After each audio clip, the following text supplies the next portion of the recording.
Morjesta vaan kaikille. Ja sairaus syvenee nimittäin. Nyt on tullut hommattu aito 407 Moskvits. Vuosimalli 59 ehkä. Nimittäin tää on kaksivärinen. Tää on tällainen, mikähän lie. Tää vähän niinku mossen punainen, oranssi ja sitten tällainen kermanvalkea. Tää on aika hyvä kuntoinen. Tässä ei ole ruostetta. Tässä on hyvät vanhan auton ominaisuudet. Esimerkiksi konepelli joutuu avaamaan oikealta puolelta, koska liian helppoa se olisi kuskin puolelta avata, niin se on täällä. Näin. Sitten mennään konetillaan vähän tarkastelemaan, mitä sieltä löytyy.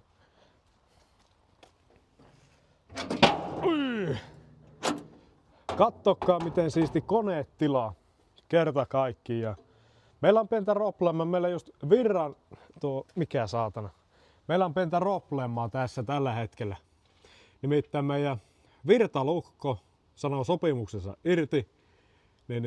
Nyt ei saa tätä käyntiin, ei kehtaa ruveta ronklaamaan noiden johtojen kanssa tuolla, kun ei riitä taidot. Mutta anyways, katsokaa miten siisti tää konehuone on joka puolelta. Ai että. Tää on kyllä niinku, tää on käyty läpi tää auto. Ihan täysin hitsattu, ruostesuojattu, maalattu. Mutta tää on vähän jäänyt edellisillä omistajilla kesken tää projekti. Pientä laittoa vaille, mutta ei kai siinä. Tässä autossa on paljon siistejä juttuja.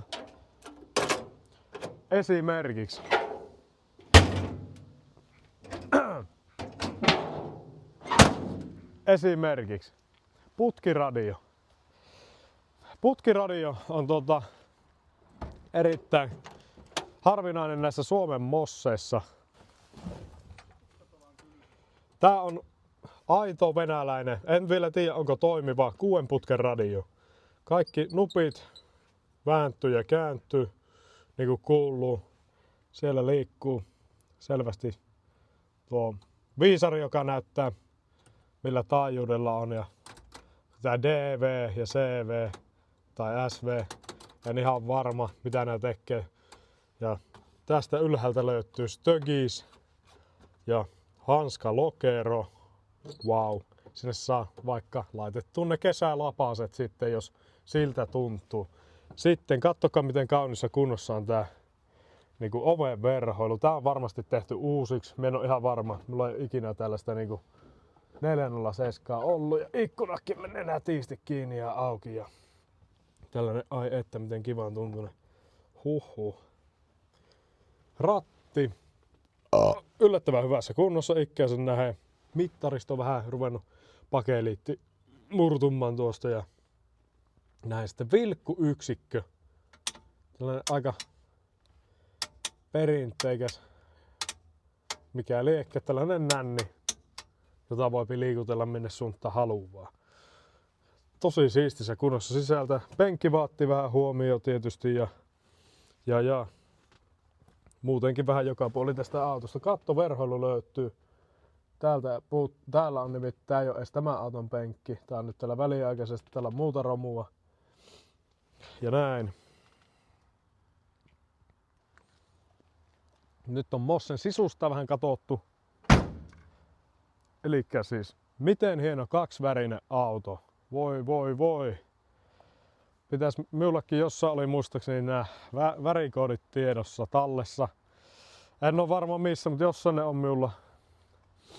Sitten katso täällä ihan keltaisen väriset nämä vilkkukuvut. Miten hyvässä kunnossa nämä kromipuskurit on. Kiiltää vielä tosi nätisti. Ei ole päässyt ruoste sinne niin paljon syömään niitä vekeä vielä toistaiseksi.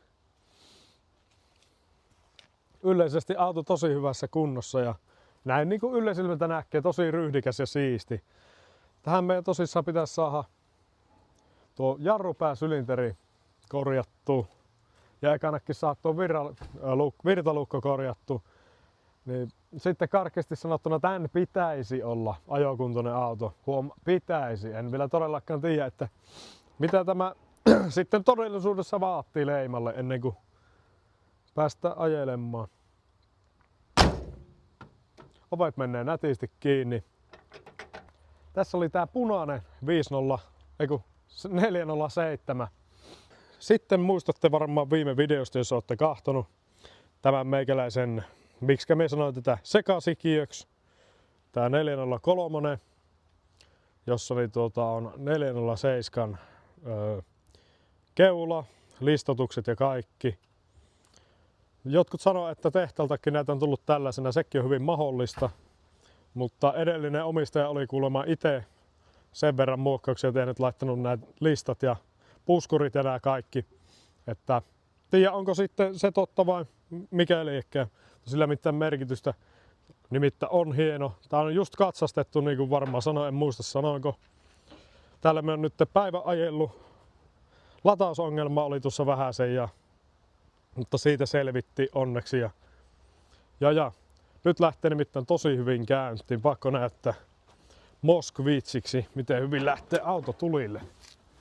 Niin tänne vaan ja sitten niksautetaan virta-avaimesta. Siitä hyrskähti käynti. Ilman mitään probleemia ja siinä se vaan. Siinä käypi rollottaa. On kyllä kiva. Kiva, että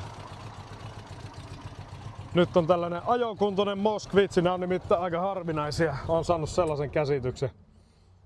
Näitä ei hirveämmin löydy mistään. No niin, elikkäs.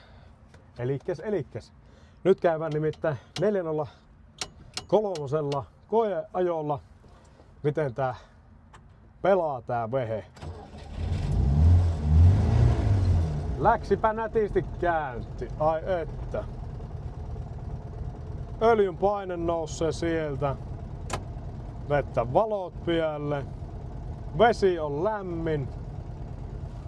Ja ykkönen, noin. Ai että kun on käsivaihtet. Lähdetään painamaan.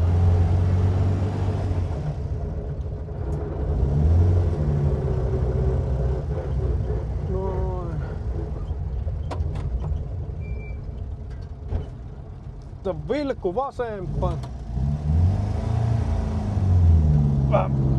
Huonoissa säädöissä. Ja kiihytystä. Ja kakkonen. Noin. Ollaan hurjassa 20 tuntinopeuden vauhissa. Jääkö se mittari siihen jummaan? Niin, no niin, nyt ollaan 30. Vauhti on aikamoinen.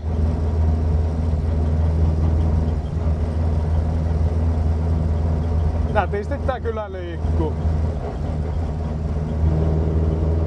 Kassu painaa, niin tapahtuukin jotakin. Ja turvavöitä ei oo. Elikkä jos kolari ajetta, niin hyvällä tuurilla kuolla ihan kerrasta. Ei jää kitumaan. Ja katsotaan nyt töyssy, miten Moskvitsin alusta selvitty töyssystä. Ei mitään. Ei mitään.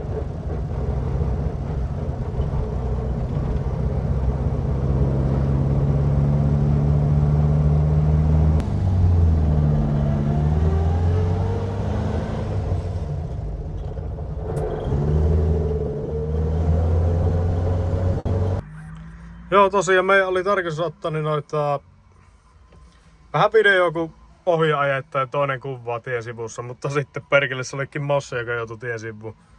Ei maan mitään. Tää on nyt paskana tää auto.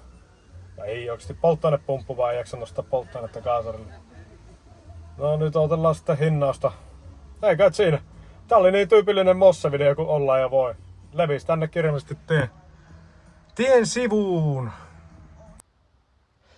Tässä on meikäläisen aito 403 Skandinaavia. Kuten huomaatte näistä keulan kromeista, täällä on paljon enemmän kromia kuin 407 niin kuin määrältä. Täältä on yritetty maalailla, kun joskus on ruvennut vähän hilseilemään kromia poikkeen. Ja siellä näkyy, onko tää nyt ZMA, tuo kolmonen, oliko se Zeta Moskvits. Tää on vähän enemmän elämää nähnyt, mutta kilsoja tää on nähnyt vain 48 000. Ja sen niin voin varmistaa siitä, että ei ole yhtään klapia ohjauksessa, vaihteet menee kuin uudessa. Ja käynti on kuin Rolls-Roycessa, sanotteko tälle, minun mielestä. Niin tasaisesti käypi ja nätisti. Ei mitään ylimääräisiä ääniä, aina lähtee vaan niksattamalla. Tääkin on lato löyty, tää on 77 vuodesta asti ollut rekisterissä poissa. Rekisteristä poistettuna. Kansallisarkistosta löytyi tiedot. Ja tätä sitten pitäisi hitsailla ja laittaa tässä ajan kanssa mitä jouttaa. Kuten tänne kun tullaan, niin nähdään, että täällä on pientä reikää. Mutta nämä on onneksi korjattavissa ja kattokaa miten hienot. Nämä on niinku pölykapselit. Nää tässä niinku vanteen päällä. On nimittäin tyyliä. Ja 403. Ai että. Tässä on sitten taas tää vanhaa kunnon rauta. Nimittäin kun tänne iskee käälle, se olisi kuin betoni hakkas, niin kuin kuulette. Ei paljon, ihan vitun kova. Tässä on nimittäin paksua rauttaa. Tässä näin. Ja tässä näette 403 Skandinaavian ajon perän. Joo, anyways. Sisusta on vähän, se on poissa. Tietysti pitänyt vähän ruoste korjata. Siellä on matot ja penkit otettu vekeen. Ratti on paikallaan. Näissä 403 minulla niin ei ole putkiradio valitettavasti. Se on vaan ton 407 herkku. Ja se siellä varmaan pyssyy. Ai että. Joo. Eikä tässä nämä mosset tällä kertaa. Palattamme sitten varmaan jonkun ladan parissa seuraavan kerran hyvällä tuurilla. Eikä siinä. Se on moro.